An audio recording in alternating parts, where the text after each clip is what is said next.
nos encontramos en el mes de Elul, preparándonos para los Yamim Noraim, ¿sí? Esto que hablábamos la semana pasada, el mes de Elul, el último mes del año, nos preparamos para Yamim Noraim. Esto que parece en realidad de perogrullo, no lo es. O sea, la idea de prepararnos para Yamim Noraim significa que no llegamos a los Yamim Noraim, así que un día dice, uy, hoy es Rosh Hashanah, tiremos fuegos artificiales. No es que sacamos una hoja del calendario y nos dimos cuenta que empezamos el año, sino que hay un proceso de preparación, y este proceso de preparación previo es tanto o más importante que los Yamim Noraim.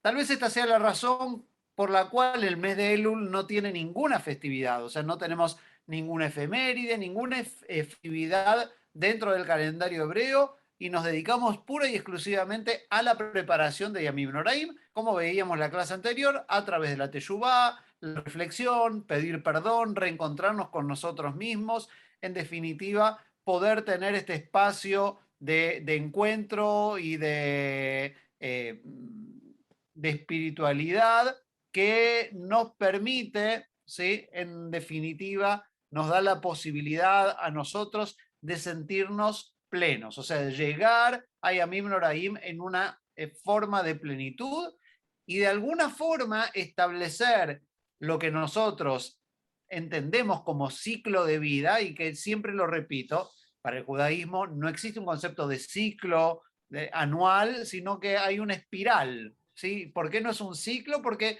no es que pasamos una y otra vez por los mismos eventos y seguimos planos e iguales, sino que el concepto es que podamos avanzar un poquitito, o sea, espiraladamente ir avanzando, o sea, volver a pasar por los mismos estímulos cada año, pero con mayor altura, o sea, con más perspectiva, habiendo crecido espiritualmente en nuestro comportamiento y habiendo aprendido.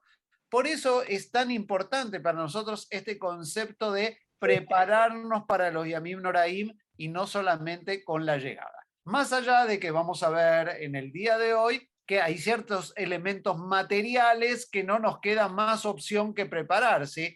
Porque obviamente si no nos preparamos, la verdad es que no llegamos.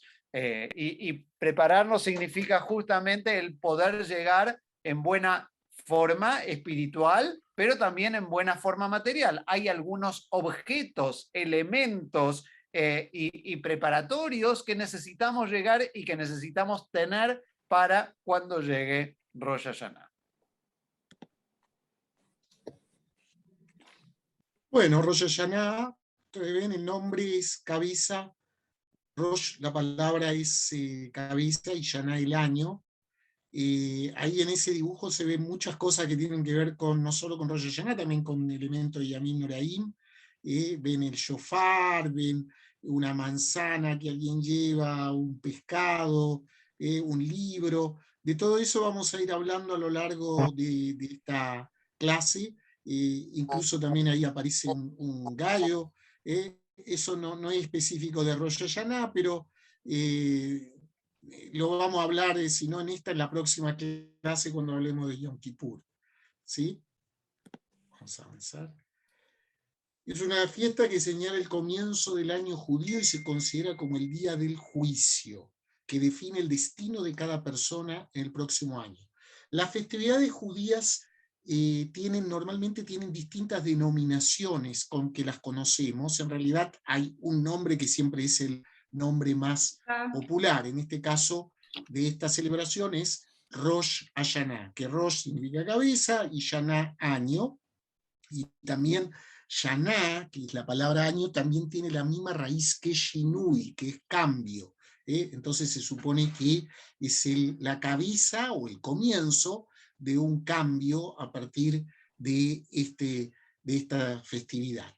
Ahora, ese es el nombre que es más conocido, que paradójicamente es el nombre que no aparece en la Torá.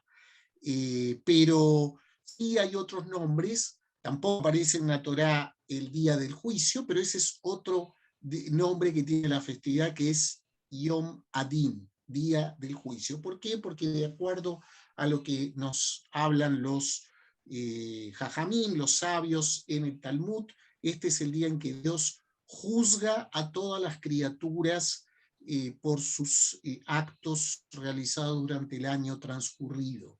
Esto se expresa en distintos lugares a lo largo de la liturgia de Yamim Noraim, en muchas ocasiones, a medida que vamos pasando las páginas del Mahzor, del libro de oraciones que se usa en Yamim Noraim, porque usamos un libro especial, todo el año usamos el Sidur, pero en Rosh Hashanah y Yom Kippur, por la cantidad de oraciones agregadas, por las modificaciones en las oraciones tradicionales que hay, se usa un libro especial, que es el Mahzor.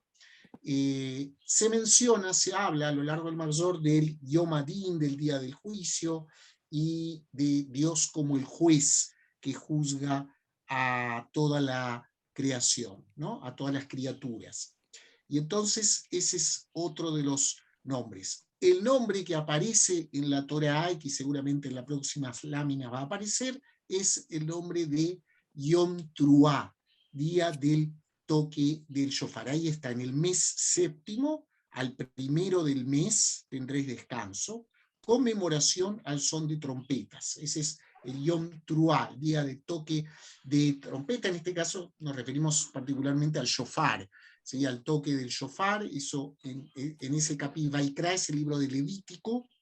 El capítulo 23 es todo el capítulo que contiene la Parshat Moadim, el relato o la descripción o el listado de todas las festividades bíblicas. Allí aparece y ahí está mencionado el séptimo mes. Hablamos la semana pasada, nos habló el Rav Dani, de que originalmente en la Torá el primer mes, los meses no tienen nombres, sino son denominados por su lugar, su ubicación, primer mes, segundo mes, y el primer mes es el mes que nosotros hoy consideramos, llamamos Nisan, y el séptimo mes es el mes que hoy llamamos Tishrei.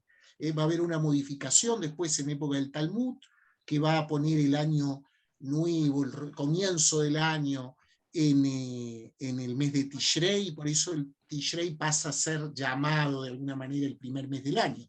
Pero en la Torá es el séptimo mes, por eso ahí dice el primero del séptimo, conmemoración al son de trompeta. Es interesante decir que hay muchas cosas distintas aquí. Primero, que no es el primer mes, el mes que llamamos hoy Tishrei, porque esos nombres en la Torá no aparecen.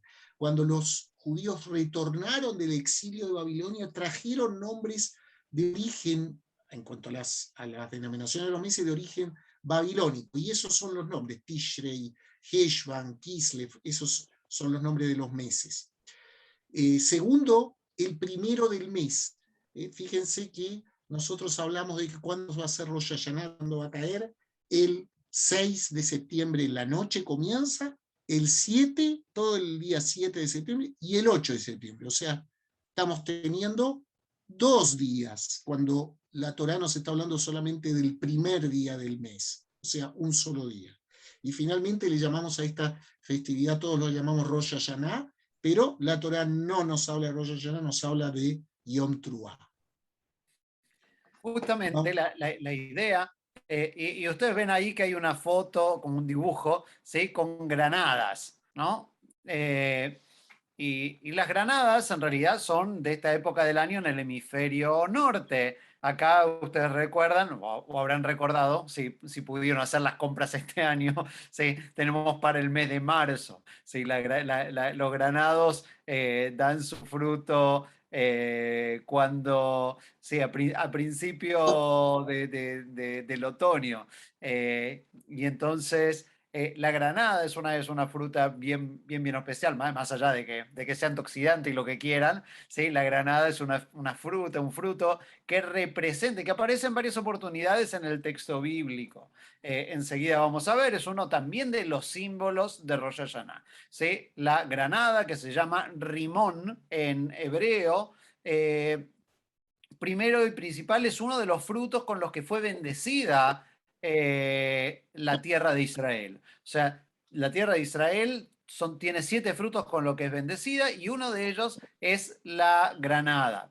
La granada también es interesante porque al tener muchas semillas, una vez nos dieron una clase, una técnica en alimentos, y nos decía que el promedio de todos los tipos de granada da 613 granadas. Ustedes saben que se asemeja, en realidad tiene mucha granada, tiene muchas semillas. Yo sé que nadie está lo suficientemente aburrido como para ponerse a contar las semillas de la granada, pero bueno, es interesante. El promedio de todos los tipos de granada da 613, justamente tenemos 613 mitzvot, y tiene una característica, a ver, voy a ver acá si puedo poner más chico.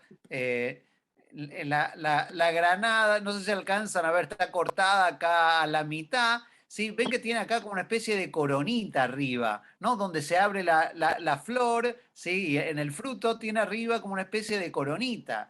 Y entonces, entre las mitzvot, que son 613, y esa coronita, así como la corona que ponemos de adorno a la Torá, o el rimón, ¿sí? Que es como una forma de granada que ponemos de adorno a la Torá, que representa las mitzvot, representa los preceptos, ¿sí? Justamente el concepto del reino, de las mitzvot, ¿sí? Está representado a través de esta fruta. Si bien también aparece en otros lados, es interesante que en un par de oportunidades en el libro de Cantar de los Cantares, que dicho sea de paso, se lee todos los viernes en la tradición sefaradí, pero la Megilá, el rollo del Cantar de los Cantares, se lee para la festividad de Pesas, porque me habla de la primavera y el amor, aunque como les dije antes no es un fruto de primavera. Se compara a la amada con, o el rostro de la amada con un granado. Nadie sabe por qué, si es porque sus mejillas eran coloradas o porque cuando uno corta la granada alrededor se ve rojo, ¿sí? Y adentro blanco, entonces podría parecer casi como la boca de la amada, ¿sí? Entonces no se sabe si se refiere al rostro o se refiere a la boca de la amada con respecto a la granada, o obviamente es una simbología de la relación de amor. Ustedes saben que desde un punto de vista alegórico, el libro de Cantar de los Cantares habla del amor de Dios con su pueblo y por supuesto la relación entonces de la granada con que esta relación de amor se establece a través de los preceptos, o sea, de las mitzvot, ¿no? Entonces, por eso es interesante entender cómo cada uno de los elementos, ¿sí? Podríamos decir que saltan en el tiempo. La granada es de Rosh Hashanah, ¿sí?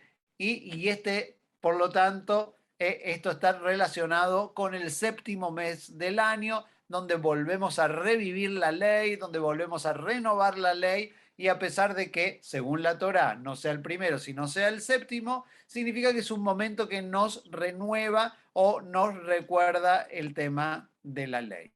Sí, fíjense que esta idea de que en la Torá se señala que la fiesta se realiza en el mes séptimo, el primero del mes, es decir, el 1 de Tishrei, porque el año agrícola comienza en otoño al terminar la cosecha del año anterior. Entonces, justo terminamos toda la época de la cosecha e inclusive de la siembra, ya que a partir de este mes va a comenzar la época de las lluvias, ¿sí? Y por lo tanto ya está sembrado el campo para, obviamente, esperar a que sea regado, ¿no? Regado por Dios, entre comillas. Esta idea de que sea regado por Dios tiene un contexto de que muchas veces cuando hablamos de bendiciones las relacionamos con la lluvia, ¿sí? ¿Por qué? Porque la lluvia es la bendición divina. ¿Qué significa? Vos trabajaste, hiciste todo lo que podías, pero llega un límite de lo que el ser humano puede y hay una porción que está en el plano divino. Esa porción que está en el plano divino es, entre comillas, la lluvia, la que hace que todo tu trabajo pueda fructificar, ¿no? ¿Cuántas veces uno dice, trabajé, trabajé, trabajé y al final para nada? Que es parte de lo que puede pasar, ¿no? Entonces, por eso vamos a decir que siempre hace falta un poquito de mazal, ¿sí? Mazal, ¿sí? La buena suerte. ¿Por qué nos hace la falta la buena suerte? ¿Sí? Porque uno trabaja y quiere que lo que hizo, ¿sí? Todo su labor pueda fructificar. Y para que pueda fructificar necesitamos la bendición divina. Esta también es una razón por la cual la preparación y los buenos deseos, especialmente de un año bueno, próspero, como dicen los sefaradim, saludoso, de salud, y mazaroso. Mazaroso viene de la palabra masal, que tengamos un año de suerte. Pero no se refiere a la suerte para que me gane la lotería, aunque no estaría mal. O sea, sino que es la suerte que tiene que ver con ese extra que ya no tiene que ver con tu esfuerzo, sino que tiene que ver con la bendición divina. Que místicamente la bendición divina ¿sí? va en paralelo o en premio a lo que has actuado durante el año. O sea, no es que llega la bendición porque sí, sino que, entre comillas, uno tiene que ganarse esa bendición. La bendición hay que ganársela. Bueno, como agregado de lo que decía el Razdani, en efecto, Gaby, mi esposa, siempre en marzo compra granada, y la congela, dice, para Rosh Hashanah, la guarda, porque en la época de Rosh Hashanah no se consigue granada. Es verdad. Bueno, alguien puso, efecto, creo que Miguel puso, de que antes del exilio el mes de Tishrei era conocido como Jodesh, y era Jodesh o mes de los Eitanim. En realidad, en el Pentateuco no aparece eso, en la Torá misma, en el Humash. Eso aparece una mención que denomina eso en Reyes, en Melahim, ¿sí? Con respecto a una reunión que tuvo el rey Salomón. Y que es probable que haya sido un nombre antiguo que también se usaba, pero en el Humash mismo, en los primeros 5 libros, no aparecen nombres a los meses, ¿sí? Bueno, según la halajá, Rosh Hashanah dura en la diáspora en Israel 2 días, porque no se sabía si el testigo llegaría el primer día de Rosh Hashanah o el segundo. Acá yo les tengo que recordar lo que hablamos la semana pasada: el calendario judío es lunisolar, o sea, los meses son establecidos por la luna nueva, el novilunio marca el inicio de un nuevo mes. Nosotros hoy en día queremos saber cuándo va a ser Rosh Hashanah este año, vamos a un calendario, un luaj que a veces está impreso, o si no está en el computador hoy en día, y si queremos saber lo que va a ser, cuándo va a ser Rosh Hashanah dentro de 10 años, también podemos saberlo, no es necesario que hagamos ningún cálculo, ya esos cálculos se han hecho. Pero en tiempos bíblicos y en los primeros tiempos de Talmud, mientras existió una institución que se llamaba el Sanedrín, que era un tribunal supremo que funcionaba en el Beit HaMikdash, en unas dependencias del templo, en Jerusalén, ellos determinaban el comienzo del mes. ¿Y cómo lo determinaban? A través de testigos que llegaban al tribunal para anunciar que habían visto el primer punto, digamos, de la luna nueva.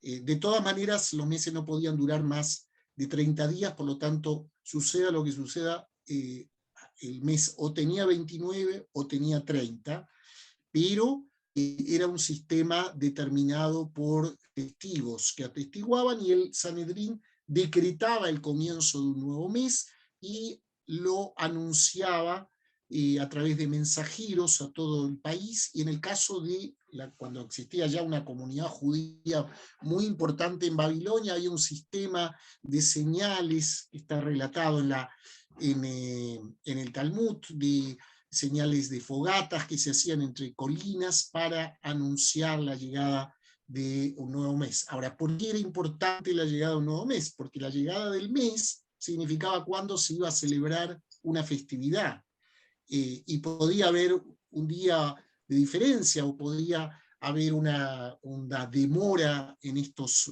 mensajes que se enviaban. Por lo tanto, se estableció que fuera de Israel hubiera un día más, en festividades como Pesach, como Shavuot, como Sukkot, pero esas celebraciones son celebraciones que no comienzan el primer día. Shavuot comienza el 6 de Sivan, Pesach el 15 de Nisan, Sukkot el 15 de Tishrei. pero Rosh Hashanah comienza el primero.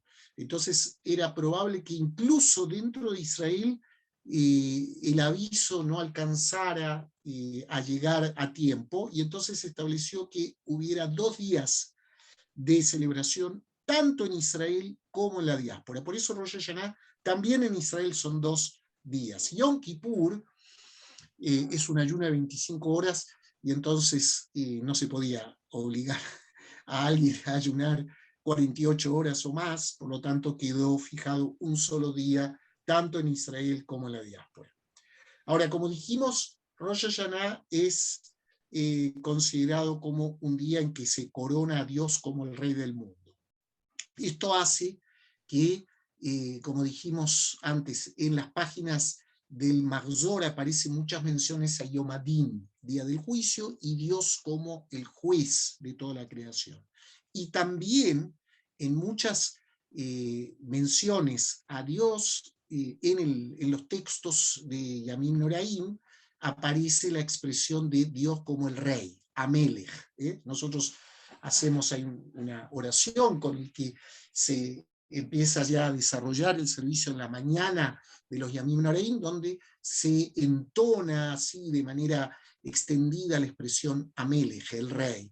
Y en numerosas ocasiones también se menciona, bendito eres tú, rey, no solo juez, sino también rey de todo el mundo. ¿Por qué?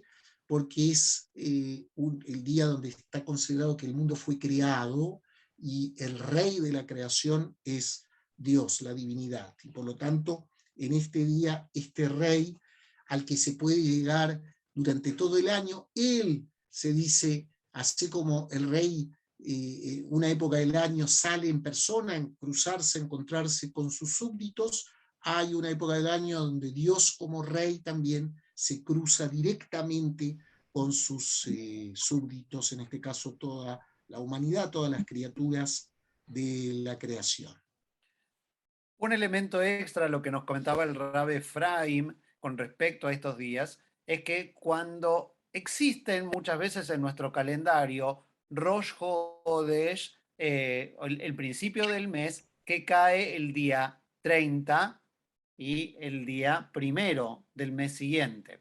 ¿Sí? Esta característica tiene que ver cuando la luna aún no sí, podría salir al final del día, y cuando él se llama Hodesh Malé, un mes completo, que en el calendario lunar tiene 30 días, ¿sí? O puede tener 29 días cuando es el mes incompleto. Quiere decir que cuando el mes tiene 29 días, el Rosh Hodesh, el principio del mes, es el día primero del mes siguiente. Pero cuando el mes tiene 30 días, suele, ¿sí?, festejarse Rosh Hodesh el día anterior, el día 30, todavía parecería ser del mes anterior, pero como en algún momento de la tarde, ¿sí?, va a salir la luna y se podría ver, entonces también es Rosh Hodesh y el día siguiente. Pero en el caso de Rosh Hashanah se da el caso que tenemos 2 días que ya están empezados, digamos, cuando empezó el mes de Tishrei. Esto es completamente distinto a todo lo demás, pero sería ilógico comenzar Rosh Hashanah el año anterior, ¿no? Ya esto sería demasiado. Por eso nuestros sabios interesantes llaman estos 2 días, 1 y 2 de Tishrei, como Yom Arichta, o un día alargado. ¿Sí? Es como un día de 48 horas. Medio raro, ¿sí? Porque igualmente la liturgia se continúa, no es que hacemos lo mismo el primer día que el segundo, es como que se continúa. La lectura de la Torá la empezamos, enseguida vamos a ver, el primer día y la terminamos el segundo día. O sea, es como que se hubiera estirado este día, y tenemos un día de 48, es un día alargado, y esto marca una diferencia con cualquier otro principio, cualquier otro tipo de mes, y eso es importante también de remarcar. ¿Ok? Habíamos hablado antes justamente de que Rosh Hashanah es un día en el que se escucha el shofar para despertar el interés de escucharnos a nosotros mismos. ¿Ok? El toque del shofar, venimos todo el mes de Elul, todas las mañanas como tradición, escuchando el sonido del shofar, lo escuchamos todas las mañanas, ¿sí? Decimos una bendición para escuchar el shofar, para despertarnos a nosotros en el interés. Si es un buen despertador, suena, especialmente si suena fuerte. Y la idea es poder escucharnos a nosotros mismos. En Rosh Hashanah tiene todas las múltiples motivaciones por las cuales se tocaba el shofar a lo largo de la historia, ¿sí?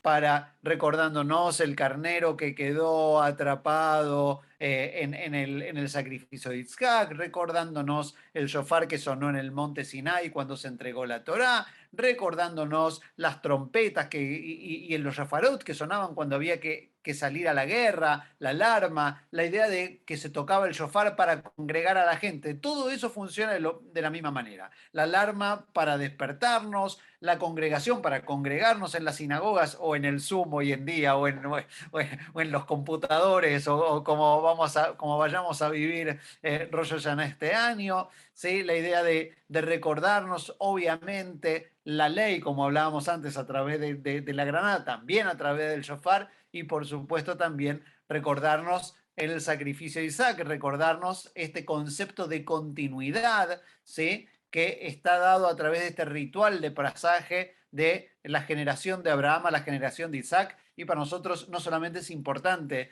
nuestra fe, sino la idea del traspaso de la fe, ¿no? Y esta idea de un Abraham traspasándole la fe a Isaac también es muy importante. Sí, en realidad el camino para mejorar nuestras vidas en el marco personal, social y cultural comienza con la capacidad de escuchar. De hecho, lo sabemos harto en la tradición judía, ¿sí? Con el concepto del Shema Israel, esta oración judía, este casi mantra judío que decimos, ¿sí? El concepto del Shema, el entendimiento, el escuchar, la capacidad no solamente de escuchar lo que hay alrededor, sino también de escuchar nuestro corazón. Esto es un poquito de las cosas que buscamos y por eso bendecimos el poder escuchar el sonido del shofar. La alegría y el toque del shofar simbolizan el reinado de Dios como acostumbra a los humanos de coronar su rey con alegría, trompetas y vestidos para fiesta, así nosotros también. Parte de esta, para nosotros, y esto es interesante, ¿sí? La idea es que nosotros recordamos en Rosh Hashanah, y esto también es un elemento importante, el reinado de Dios sobre el mundo. O sea, si decimos que Dios juzga, ¿sí? Es un Dios que está por encima del mundo, juzgando a su mundo que creó, juzgando a los seres humanos y a todas las criaturas que ha creado, y por lo tanto, de alguna manera nosotros simbolizamos una especie de refestejo, ¿sí? De esta idea de poner a Dios como principio para nuestras sociedades, para nuestro mundo, ¿sí? Poner a Dios en el centro, ¿sí? Su ética y su ley también en el centro, y por lo tanto nosotros nos vamos a vestir con vestidura de fiesta, y esto sí es una gran diferencia entre Rosh Hashanah y Yom Kippur. Rosh Hashanah, ropas festivas, ¿sí? Mientras que Yom Kippur son ropas austeras, ¿sí? Hay un cambio entre una y otra. Rosh Hashanah, ropas festivas y sonido de shofar, estamos dispuestos a recibir a Dios. Ahora, sí es importante saber que cuando Rosh Hashanah cae en Shabbat, ¿sí? Son 2 días. Uno de los días, el día que cae Shabbat, no suena el shofar, ¿sí? No se puede tocar el shofar ese día. ¿Sí? ¿Por qué? Porque no sea que alguien se haya olvidado el shofar en casa y lo tenga que cargar a la sinagoga. Entonces, para evitar el cargar el shofar, evitamos, ¿sí? El toque del shofar, y no se toca el shofar durante el Shabbat si es que cae en Rosh Hashanah. Lo mismo que durante el mes de Elul, tampoco en Shabbat se toca el shofar. Bueno, nos habló un poco el Rav Dani recién acerca de otros roles que tiene el shofar, un instrumento antiquísimo, se utilizaba como instrumento de alerta para juntar a los ejércitos o salir a la batalla, y los distintos toques que se hacen representaban distintos llamados a reunirse, o a distintos llamados de emergencia o de menor urgencia, de acuerdo a cómo se tocaba. También la primera vez que se habla del shofar es en el monte Sinaí, en el momento de la revelación, donde se dice que se escuchó el shofar como símbolo anuncio de la pronta revelación, en un momento que fue muy fuerte, de gran inspiración y de gran influencia sobre todo el pueblo que estaba allí presente, y que sigue mencionándose o hablándose de ello a lo largo del tiempo en nuestra tradición, en lo que fue el momento de la revelación en el monte Sinaí. También el sonido del shofar se escucha en el jubileo, esto es eran cada 50 años, era el Yobel, Shnata Yobel, que era similar de alguna manera a lo que era la Shemitah, el Shnata Shemitah, el año de sabático. Cada 7 años había un año de descanso de la tierra, de fin de las deudas, de liberación de esclavos, y en el año, luego de 7 periodos de Shmitot, el año 49 y el año 50 tenían también carácter de años sabáticos. El 49 era un año sabático común y el 50 era el año del jubileo, donde incluso también las tierras, la característica que tenía, retornaban, esto fue en los tiempos bíblicos, a sus antiguos propietarios. Esto significa aquellos, cuando se entró a la tierra de Israel y se repartió entre las distintas tribus, y dentro de cada tribu de las distintas familias, después, lógicamente, la actividad comercial, la actividad económica hacía que esas tierras pudieran pasar a manos de otras personas, pero de acuerdo al relato bíblico, eso en el año del jubileo, a los 50 años, retornaban a los propietarios originales esa tierra. Por lo tanto, nadie compraba a perpetuidad una tierra. De alguna manera, hoy en día también esa disposición existe en Israel. Se dice que la tierra no se adquiere sino hasta 99 años, ¿no? No se adquiere a perpetuidad. Entonces, el año del jubileo, y esto se anunciaba en el final de Kippur, en el final de Kippur. Por eso nosotros tenemos, se ha incorporado el sonido del shofar al final del día de Yom Kippur, que no tiene que ver con los toques que se hacen en Rosh Hashanah, que tienen por objeto el llamado al arrepentimiento, un poco a las palabras que dice Maimónides cuando dice respecto a el shofar, en su Silhot Teshuvah, dice: despertaos vosotros los sumidos en sueños, sacudíos de vuestro letargo, escudriñad vuestras acciones, arrepentíos de vuestros hechos y recordad a vuestro Creador. Es decir, el objetivo del shofar de Rosh Hashanah es fundamentalmente el llamado al retorno, al arrepentimiento, una especie de despertar espiritual. El toque del shofar al final de Kippur viene a recordar ese toque que se hacía en tiempos del jubileo, cuando se anunciaba el comienzo del año del jubileo. Bueno, según el Talmud, hay quienes dicen que Rosh Hashanah es el día en que se creó el universo, y según otros, en realidad sería el día de la creación del ser humano, ¿sí? Sería el cumpleaños de la humanidad. Y como dijimos, hay permanentemente en los rezos de Rosh Hashanah y expresiones relativas a el reinado de Dios en el mundo, el rey de la creación.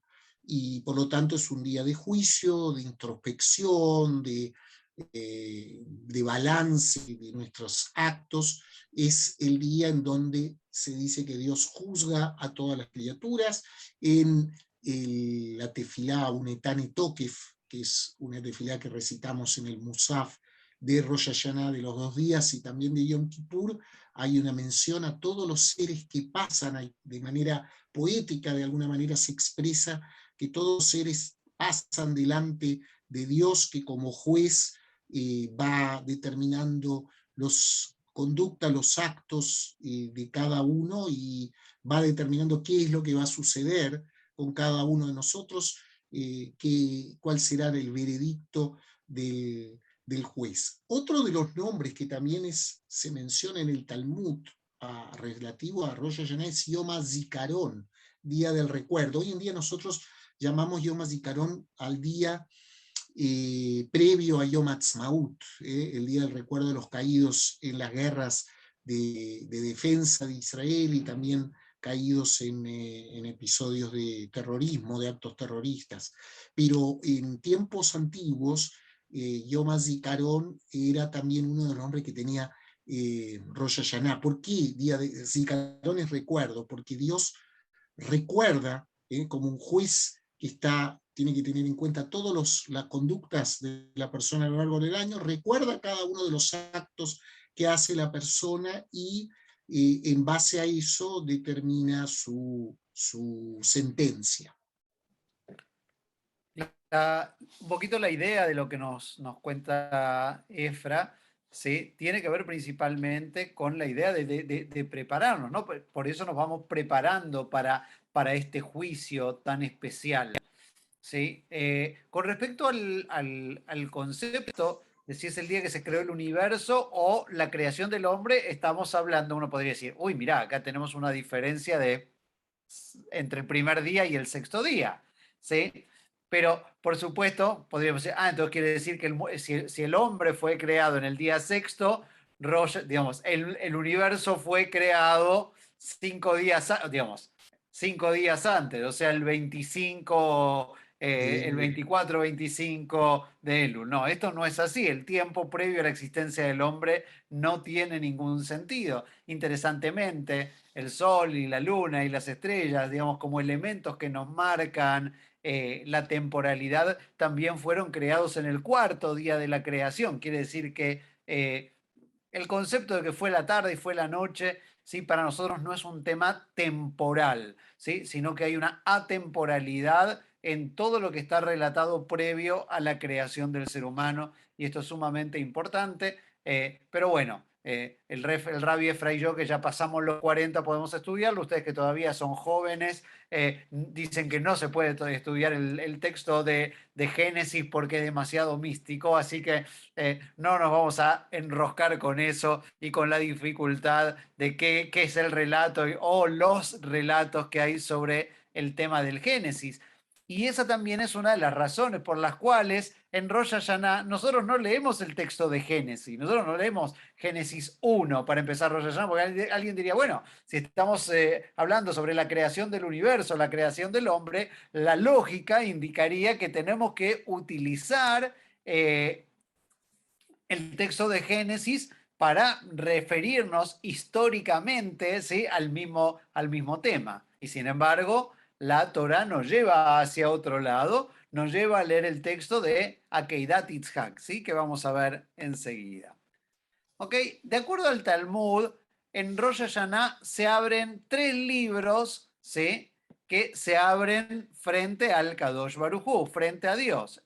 Estos 3 libros que se abren frente al juez, ¿sí? Son el libro de los justos, el libro de los malvados, ¿sí? Y el libro de los que están en el medio. Entre los justos, los tzadikim, ¿sí? Los tzadikim murim, los completamente justos, ¿sí?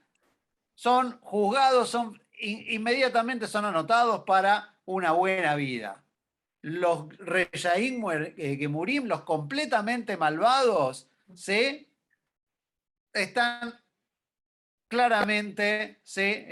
Están inscritos en este libro donde van a tener de alguna manera su merecido el año próximo. Los que están en el medio, o sea, todos, la verdad es que todos estos libros, esto es como si pudiera el Kadosh Baruj Hu separar, ¿no? Diciendo, bueno, hay algunos que no necesito jugarlos porque ya concibo que son bien, que están fantásticos, ¿sí? Otros que ya ni merecen la opción de estar, de ser juzgados, mientras que el resto están en el libro de los Beinonim o intermedios. Y es interesante la descripción que hace el texto, ¿sí? Del Talmud con respecto a esto de los Beinonim, ¿sí? Los intermedios, ¿sí?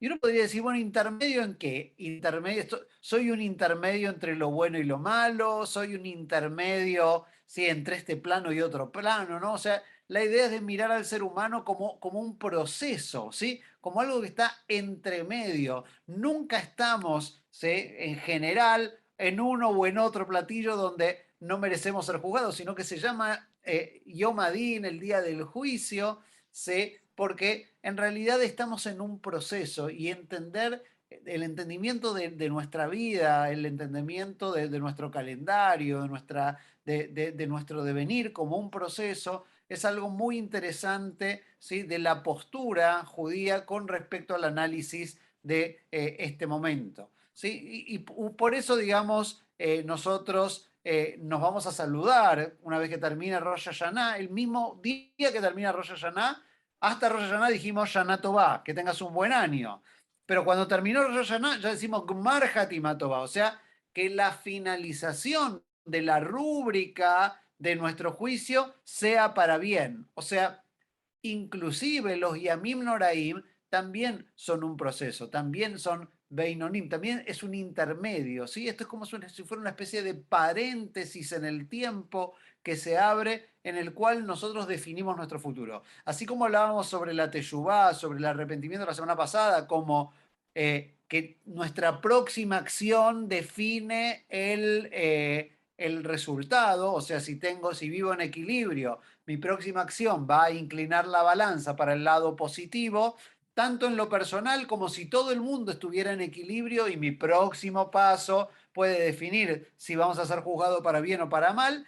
Esta idea de ser Beinonim, de este libro que se abre en la mitad, es un libro de aquellos que estamos en proceso, ¿no? Entonces, por eso vuelvo a repetir la idea de nuestra tradición de no ver las almas, ¿sí? Las Neyamot, ¿sí? La existencia del ser humano como algo definido del cual el ser humano no puede salir, sino como un proceso que tiene que ver con aprendizajes, con errores, con caídas y con aciertos. Bueno, entre las tradiciones de Rosh Hashanah tenemos lo que se conoce en hebreo como Atarat Nedarim, que sería la anulación de los juramentos. Según la Torah, el hombre está obligado a cumplir su promesa, Motzaz Fateja Tishmor, o sea, lo que sale de tu boca tienes que cuidar y cumplir, no solo tener cuidado de lo que hablas, sino también todo lo que tú prometes, Kitidor Neder, ¿no? Cuando hagas promesas tienes que hacer cumplir lo que prometes. Entonces se acostumbra a anular los juramentos que fueron hechos durante el año frente a 3 personas que son un jurado, como si fuera un Beit Din. ¿Sí? Ante 3 personas hay una fórmula que se usa y que se suele recitar esto en las mañanas cuando en la noche va a ser Rosh Hashanah. Esto se refuerza finalmente con el Kol Nidrei que nosotros recitamos en la víspera de Yom Kippur, ¿sí? Cuando comienza Yom Kippur. Se reza mucho y lo principal en los rezos es el reinado de Dios y el temor al juicio, algo de lo que hemos hablado. La plegaria es muy importante, pero hay que tener cuidado de que siempre decimos que no basta con tragarse las oraciones o comerse el libro de oraciones, el Marzor, sino que eso nos tiene que llevar, esto no es una repetición mecánica de todos los rezos y todas las plegarias. Estamos gran parte del día en Rosh Hashanah en la sinagoga, y Yom Kippur más aún todavía, pero lo que nos tiene que llevar es al retorno, al arrepentimiento, a la reflexión, a la introspección, a pedir perdón a Dios por los errores que pudimos cometer hacia Él y pedir perdón al prójimo por las equivocaciones o errores cometidos hacia el prójimo. O sea, no basta simplemente con una catarsis de plegarias y oraciones, sino que esto tiene que estar acompañado por una acción consecuente a este tipo de plegarias y oraciones. Por supuesto, como días festivos como Yom Tov, tenemos la lectura de la Torá, que se extrae en las mañanas de Rosh Hashanah. Cada mañana tenemos una lectura que en realidad es consecutiva prácticamente. Se lee un trozo de Bereshit y luego inmediatamente después, el segundo día, la historia que sigue. El primer día relata la historia de Agar e Ismael. Agar era la especie de concubina que tenía Abraham, dado que Sarai no podía tener hijos, Sarai, entonces él toma una mujer con la que va a tener un hijo que va a ser, digamos, el hijo, debería haber sido una especie de hijo de de Sará directamente, pero esto no es lo que sucede, y finalmente ella da a luz un hijo propio, biológico, que es Itzhak, y está relatado que Abraham finalmente debe expulsar a requerimiento de Sará a Ismael, el hijo de Agar, y bueno, se produce ahí el encuentro con un ángel, ellos no tienen agua, es un relato muy rico en simbolismos. Quizá este relato se escogió quizá porque es previo como introducción, digamos, al relato de la Keidá, que es uno de los relatos más impresionantes que encontramos en toda la Torá, y que es el cuasi sacrificio de Itzhak. La Keidá es atadura de Itzhak, ¿no? Pero generalmente en castellano se habla del sacrificio de Itzhak, y en él, tanto en la Keidá como en Agar, hay una expresión de rahamim, de piedad y de misericordia, de Dios hacia los seres que aparecen en los relatos. En la Keidá aparece, Dios le ordena a Abraham demostrar su fe sacrificando a su hijo, y Abraham está dispuesto a hacerlo, y un instante antes, cuando ya tiene el cuchillo levantado, un ángel lo detiene, y en lugar de él es ofrendado un carnero que se enredó con sus cuernos, con su ornamenta entre unos arbustos. Tal vez ahí tenemos el origen del shofar, y también la idea de que los sacrificios, Dios acepta sacrificios, pero no quiere sacrificios de personas o de seres humanos, quiere la entrega de cada uno de nosotros a partir de nuestra conducta, de nuestros actos, de lo que hacemos.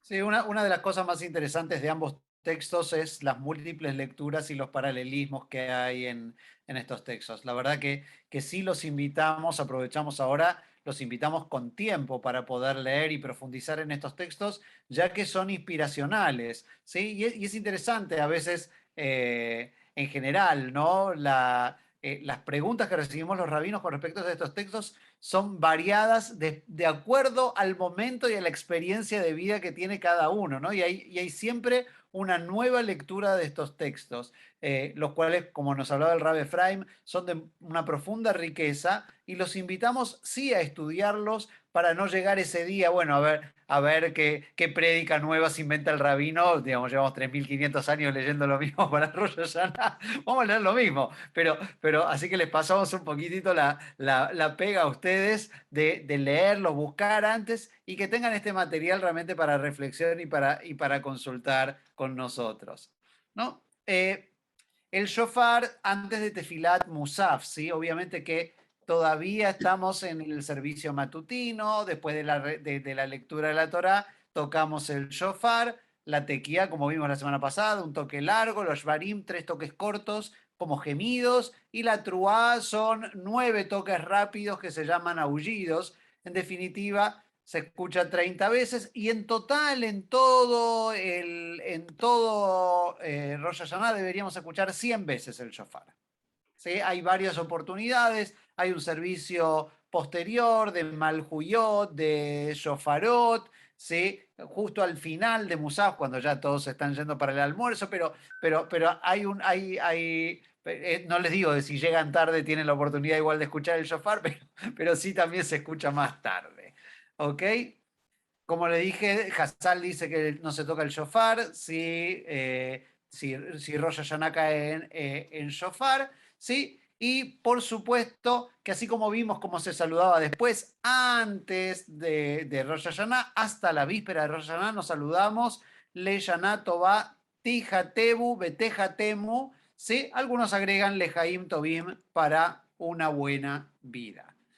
Los símbolos de Rosh Hashanah, ¿y qué es lo que vamos a ver ahora? Ahí hay una mesa, ¿sí? Llena de alimentos que son simbólicos, ¿sí? Si bien para Pesaj estudiamos que tenemos un seder, un orden, con todo un libro que se llama Gadai, un relato. Acá el relato no está en la mesa de Pesaj, la mesa es para comer, pasarla bien, reencontrarse con la familia, con los amigos y ahora tenemos un poquito más de aforo, se puede invitar, así que cocinen con ganas, pero la idea de los alimentos que están en la mesa son recordatorios, son como una especie de ayuda a memoria para poder decir Brajot. Queremos empezar el año con bendiciones. Y para decir esas bendiciones, ¿sí? Utilizamos algunos alimentos que por su forma, por su color, por su nombre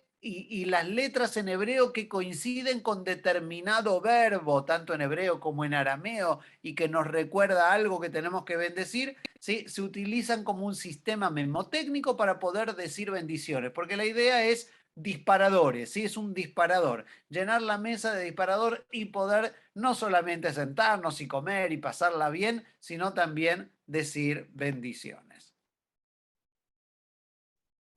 Bueno, lo más típico y tradicional en toda mesa, siempre de Rosh Hashanah, está la manzana con miel, y la manzana se espera que el año sea fructífero, y por otro lado la manzana tiene una característica especial, como es roja por fuera y blanca por dentro. De alguna manera el rojo representa el jete, el pecado que nos podemos saber, que puede recubrirnos, pero por dentro es blanca, digamos, representa la pureza. Una vez que sacamos la cáscara roja que está sobre ella, encontramos la pureza que representa la liberación de los pecados y de los errores. Pero también la manzana es símbolo de lo fructífero, y la miel obviamente es lo dulce. Entonces anhelamos, esperamos y deseamos que el año sea un año fructífero y dulce, y por eso comemos. Es bueno recordar que en Rosh Hashanah hay una costumbre también de comer jalá agulá, no la típica jalot, que son esos panes que nosotros conocemos que se usan en Shabbat, trenzados, también trenzado, pero con una forma redondeada para hablarnos del círculo del año, ¿sí? Y entonces también se unta, mientras todo el año se unta la jalá con sal, se le echa sal en realidad. Durante esta época, los Yamim Noraim y hasta Sukkot, se unta con miel, para que sea un año dulce.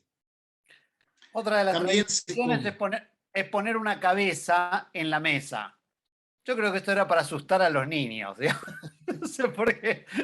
La verdad que entre poner la cabeza de pescado o una cabeza de cordero, yo creo, la verdad, la cabeza de pescado obviamente uno la pone, trata de ponerla en el freezer antes para que no tenga mucho aroma, o si no, le dice a los niños que dibujen una cabeza de pescado, o hace un gefilte fish y le dibuja, no sé, algo así. La verdad que uno se le ingenia para cumplir con esto, pero obviamente vamos a ver cuando terminemos estamos avanzando en la lectura de la Torá, prontito vamos a terminar con la lectura, y por supuesto cuando aparecen las advertencias, Dios dice, si cumplimos la mitzvot vamos a hacer cabeza, ¿sí? Pero si no cumplimos la mitzvot y nos portamos mal, vamos a hacer cola, ¿no? Entonces, la idea es que para que empezamos como cabeza, y por eso se llama Rosh Hashanah, nos explicaba el Rabbi Efraim, ¿sí? Para que empecemos como cabeza, ¿sí? Entonces ponemos como símbolo la cabeza, y generalmente utilizamos la cabeza de pescado o una cabeza de cordero también en el mundo oriental. Ahora, el pescado también lo utilizamos, pero también se pone pescado, a veces cumple las dos funciones, y cuando ponemos un pescado en la mesa de Rosh Hashanah es para que nos multipliquemos como los peces. Ustedes saben que en Génesis 1, vuelvo al Génesis 1, el ser humano recibe la bendición de multiplicarse, ¿sí? Y el otro ser vivo que recibe la bendición de multiplicarse son los peces, ¿no? Entonces, es interesante que el concepto de los peces ha sido un símbolo de la fertilidad a lo largo del tiempo, y no solamente la cultura judía, sino que muchas culturas, pero está reflejado en el texto bíblico a través de esta bendición especial que reciben los peces. Bueno, Como uno le- de los elementos sí es la beterraga, ¿no, Dani? Así es. Como le decía, sí, la salca, sí, o silca, sí, que es la betarraga en arameo, sí, y entonces va a decir el texto, se istalcú olbeinu, que se vayan, sí, que se vuelvan por donde vinieron nuestros enemigos, sí, salca, sí, con istalcú olbeinu, sí. Alguien dice, no, una vez me dijeron, no, seguramente la betarraga, porque antes el azúcar se hacía de la betarraga, entonces para que tengamos una idea, se dice, no, no tiene nada que ver. O sea, yo sé que sobre muchos elementos uno puede crear midrashim, incorporar, pero estas son brajot que están bastante fijas y generalmente no ponemos la betarraga porque sea dulce, sino, o porque de ahí se extraía el azúcar, o los endulzantes antiguamente, sino que principalmente por su nombre, ¿no? Entonces, esta es un poquito la razón. El El puerro, puer el car... Sí, cartí, ¿no? Es cartí. que viene, bueno, todos estos tienen que ver, después creo más adelante vemos las bendiciones, las Vamos, brajot. vamos a avanzar. Los Sí, dátiles, que también es dulce. O sea, los dátiles es un fruto con el que fue bendecida la tierra de Israel, cuando dice una tierra que emana leche y miel, ¿sí? O habla de una tierra de trigo, cebada, vid, y va a terminar con miel. No se refiere a la miel de abejas, no había apicultura en el antiguo Israel, sino que se refiere a la miel de dátiles, ¿sí? Sí, una fuente de energía, de calorías y lamentablemente de kilos también, que le vamos a hacer, ¿no? Lo rico engorda. Pero obviamente, pero sin embargo acá el dátil, ¿sí? Que se llama tamar, ¿sí? Se utiliza por itmerú, ¿sí? Que tengan fin nuestros enemigos, aunque tenga un sabor dulce. Por eso no es que decimos la brajá y lo comemos, sino que, como les dije, son ayuda memorias. ¿Sí? Lo mismo la zanahoria, que también es dulce, ¿sí? O el zapallo, ¿sí? Gezer, ¿sí? De Gzardín, el Gzardín significa el veredicto y viene la palabra Gezer, ¿sí? La granada para que se multipliquen nuestros méritos como la granada y también por la ley. Acá tenemos varias de las brajot, están en hebreo, ¿sí? Ya no se preocupen, en las próximas semanas va a salir en el Hadashot ahí el Birkón con todas las brajot que tenemos que decir para que puedan salir y con tiempo ir a comprar los alimentos necesarios, ¿sí? Para que pongan en su mesa, ¿sí? El puerro, la selga, el zapallo, ¿sí? La granada, ¿sí? Y esta es una linda tradición que tenemos la primera mañana de Rosh Hashanah. sí, el tashlich, la palabra tashlich viene de lanzar, ¿no? De lishloach, es el verbo enviar.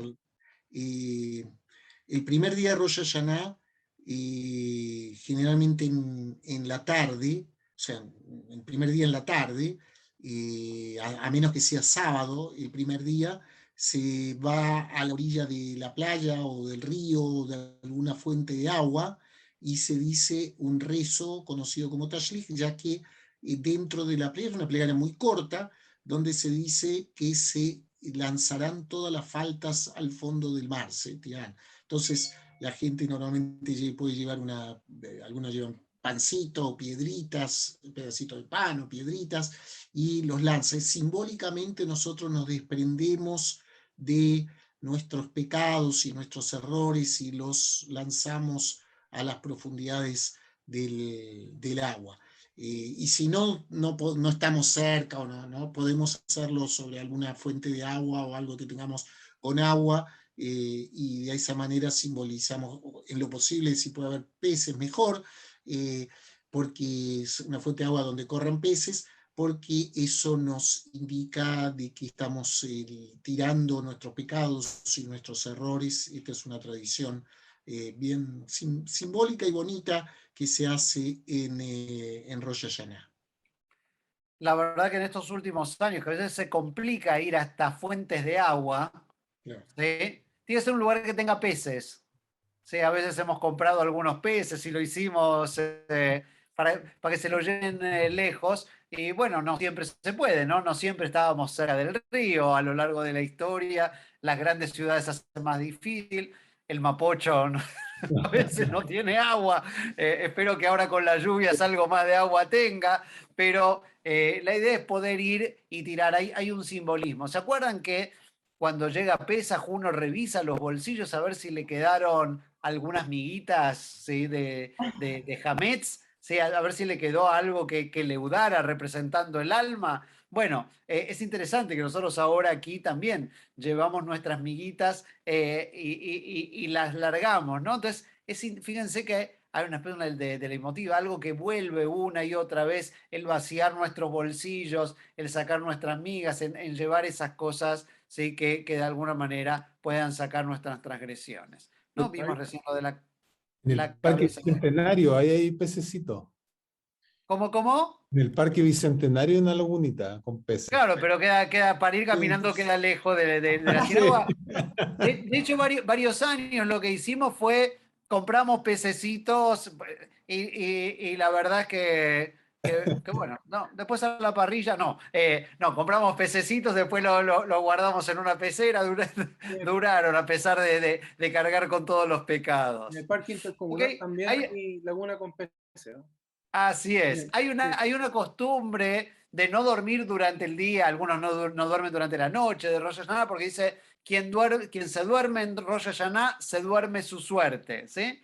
Esto es para obviamente quedarse en estado de meditación también y aprovechar a seguir meditando y a seguir compartiendo, ¿sí? ¿No? Esperemos que nuestra suerte no duerma. Esperemos compartir en realidad y más allá de que nos cargamos con brajó y con rica comida y con ricas cosas, es obviamente poder llenar nuestro espacio y ojalá poder aprovechar el espacio para estudiar, para reflexionar, para mirar nuestro interior, para reflexionar, para pedir perdón y empezar lo que nosotros denominamos los Yamim Noraim. Como les dije y les decía el Rabefra, Rosh Hashanah no es no es un evento, sino que es el inicio de un proceso que va a terminar en Yom Kippur y que si Dios quiere vamos a estudiar la semana próxima. Yo quería recordarles que el día lunes 6 de septiembre en la noche comienza Rosh Hashanah, es todo el martes 7 y el miércoles 8.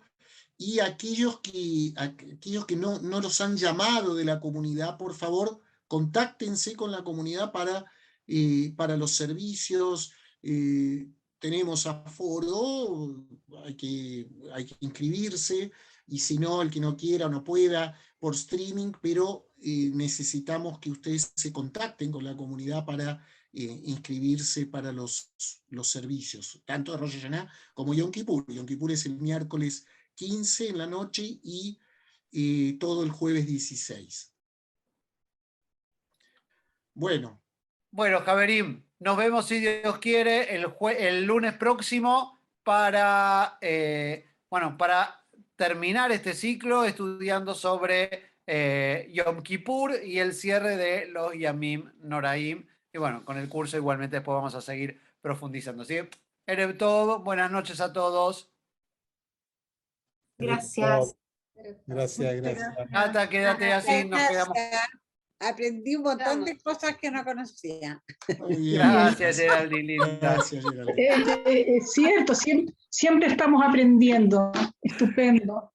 Gracias, Joyce. Muchas gracias, Raf. Muchas gracias. Ahora quería hacer yo una pregunta.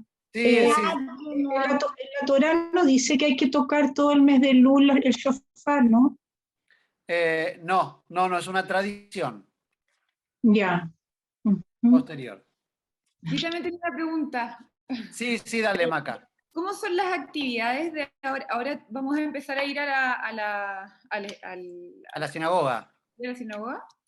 A ver, la idea, la idea es, ojalá puedan ya empezar a venir los Shabbatot, los días viernes y sábados puedan empezar a venir a la sinagoga. Por supuesto que los esperamos para Rosh Hashanah y Yom Kippur. Pero bueno, Shabbat es como un entrenamiento, es un pequeño entrenamiento de lo que llega para después Rosh Hashanah y Yom Kippur, ¿no? O sea, es como un mini. La verdad que este año, y también yo tengo que decirles con honestidad, los servicios de Rosh Hashanah y Yom Kippur los vamos a comprimir un poquitito para poder estar en el timing que nos pide el MinSal, ¿sí? No nos podemos extender muchísimo. Son servicios largos que tienen una cadencia y un proceso de meditación que a veces requiere tiempo, pero este año vamos a tener que acotarnos a los tiempos limitados que nos permite el poder estar juntos. Entonces, priorizamos para la gente que puede ir presencial, y los que no, por algún motivo no pueden ir presencial, también van a poder participar de forma virtual. El servicio de Rosh Hashanah, las noches van a estar pregrabadas para que ustedes lo puedan ver en casa, y el servicio de Yom Kippur se va a transmitir vía streaming para que los que no puedan porque tienen una guaguita que no está vacunada o conviven con alguien mayor y dicen,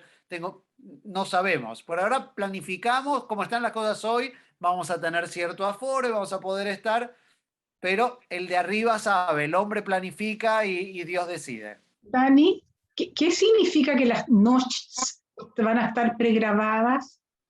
Que al igual que como hacemos hoy en día en Shabbat, ¿sí? Nosotros hacemos el servicio en la sinagoga, pero el servicio lo grabé antes y le pusimos la prédica para que tú lo puedas ver en tu casa, ¿sí? Pero nosotros la ceremonia no está invadida por cámaras. La solemnidad de Yom Kippur hace que amerita que podamos estar todos juntos y vivirlo en vivo todos juntos, ¿sí? Porque la idea de la temporalidad de Yom Kippur es muy potente. Entonces creemos que priorizamos el que poder vivir todos en paralelo y que la gente pueda conectarse vía streaming. Súper. Y esto sería el miércoles en la noche, miércoles 15 y martes. Jueves 16, exacto. Súper. ¿Ustedes están de vuelta, Maca? Sí. ¿Y qué pasa? No. Pero la noche Entonces lo van a ver por streaming. Sí, pero la noche voy a ver por ahí. previa, o sea, en el comienzo de Yom Kippur, cuando se canta, ¿no es cierto? El Kol Nidre, el Yom Kippur, ahí le vamos a pasar y le vamos a pasar todos los horarios. Ya. Gracias. Chao. Cariños, chao a todos. Chao. Gracias.